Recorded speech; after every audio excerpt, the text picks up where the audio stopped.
ಗ್ರಾಮದ ಒಂದು ಸಣ್ಣ ಮನೆ. ಅಲ್ಲಿ ಬಡ ಕುಟುಂಬದಲ್ಲಿ ಹುಟ್ಟಿದ್ದ ಹುಡುಗ ರಾಹುಲ್. ತಂದೆ ಕೂಲಿ ಕೆಲಸ, ತಾಯಿ ಮನೆಯವರಿಗೆ ಊಟ ಮಾಡಿಸುವ ಕೆಲಸ. ದಿನವೂ ಹಣದ ಕಷ್ಟ, ಆದರೆ ಕನಸು ಮಾತ್ರ ದೊಡ್ಡದು. ಒಂದು ದಿನ ನಾನು ದೊಡ್ಡ ವ್ಯಕ್ತಿ ಆಗಬೇಕು ಅನ್ನೋದು ರಾಹುಲ್. ಬೆಳಿಗ್ಗೆ ಶಾಲೆಗೆ ಹೋಗುವಾಗ ಮೊದಲು ಪತ್ರಿಕೆ ಹಂಚುತ್ತಾನೆ, ಸಂಜೆ ಹಾಲು ಪ್ಯಾಕೆಟ್ ಕೊಡುತ್ತಾನೆ. ಬಟ್ಟೆ ಅಲೆಯೋದು, ಆದರೂ ಮನಸ್ಸು ಬಲಿಷ್ಠ. ತರಗತಿಯಲ್ಲಿ ಯಾವಾಗಲೂ ಟಾಪರ್, ಏಕೆಂದರೆ ಅವನಿಗೆ ಗೊತ್ತು, ಜ್ಞಾನವೇ ಬಡತನದ ವಿರುದ್ಧದ ಶಸ್ತ್ರ. ಮಕ್ಕಳು ಹೊಸ ಆಟಿಕೆ ಆಡುತ್ತಿದ್ದಾಗ ರಾಹುಲ್ ಪುಸ್ತಕ ಓದುತ್ತಿದ್ದ. ಮಳೆ ಬಂದರೂ ಹಾದಿ ಕಳೆಯೋದರೂ ಶಾಲೆಗೆ ಹೋಗುತ್ತಿದ್ದ.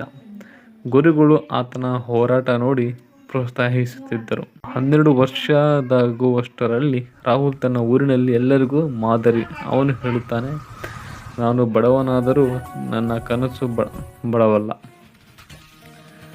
ಯಾರಾದರೂ ಬಡತನದಿಂದ ಬಂದರೂ ಮನಸ್ಸು ಬಲವಾದರೆ ಯಶಸ್ಸು ಸಿಗುತ್ತದೆ. ಚಿಕ್ಕ ರಾಹುಲ್ನ ದೊಡ್ಡ ಕನಸು ಬಡ ಕುಟುಂಬದಿಂದ ಬಂದ.